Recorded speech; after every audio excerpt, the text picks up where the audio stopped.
Біздің азаматтық іс Алматы қаласы сотының 9 қазандағы ұйғарымменен Медеу ауданының сотына қайта қаралу үшін жіберілген болатын.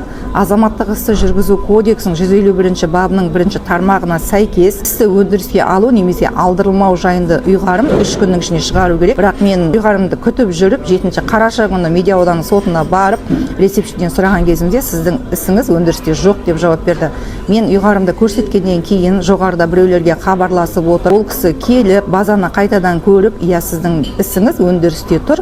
Мен қазір сізге судьяның хатшысын жіберемін деп кетті. Сонымен егерек 3 сағат сол жерде тұрдым, күттім. Бірінші судья Оспанова деді, одан кейін Жанабаева деді. Ақырында задний числоменен 21 қазан күні ұйғарым шыққан деп, өндіріске қабылданған жайлы ұйғарымда шығарып әкеп берді. Менің пайымдауымша, іс мен барғанша өндіріске алмаған, мен барғаннан кейін ғана барып өндіріске қабылдады деп ойлаймын. Хатшыдан сот отырысы қашан болады деп сұраған кезінде алдын ала өзіміз хабарласамыз деп жауап берді. Кешке қарай сот отырысы сол күні группасы ашылды. Бүгін неге таңғы сағат 11-ден 2 минут кеткен кезде қарсы тарап өз отзывтарын жіберіп, 11-ден 5 минут кеткен кезде ешқандай хабарлама айтпай, ескертпей сотты онлайн бастап, мен кешігіп кірдім ол сотқа. Басында не болып жатқанын түсінген жоқпын. Оның үстіне группада адвокатым болмағаннан кейін адвокатымды группаға қосып отырдым және адвокатымсыз ештеңе айтпаймын дегеннен кейін судья келесі отырыс 18 қараша күні таңғы сағат 10-да болады деп сотты аяқтады. Жанабаев бұрын біздің веселение бойынша сотты жүргізген судья және бүгінгі істеп отырған әрекеті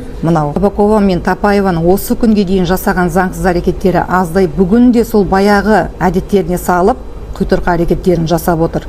Рас, мен бұрынғы сотта бірінші судьяға, екінші адвокатыма сеніп көп сөйлемегенмін. Тағы да солай сотты үнсіз шатыстырып өткізе саламын деп отырған шығар Бабакова мен Тапаева. Армандамасын.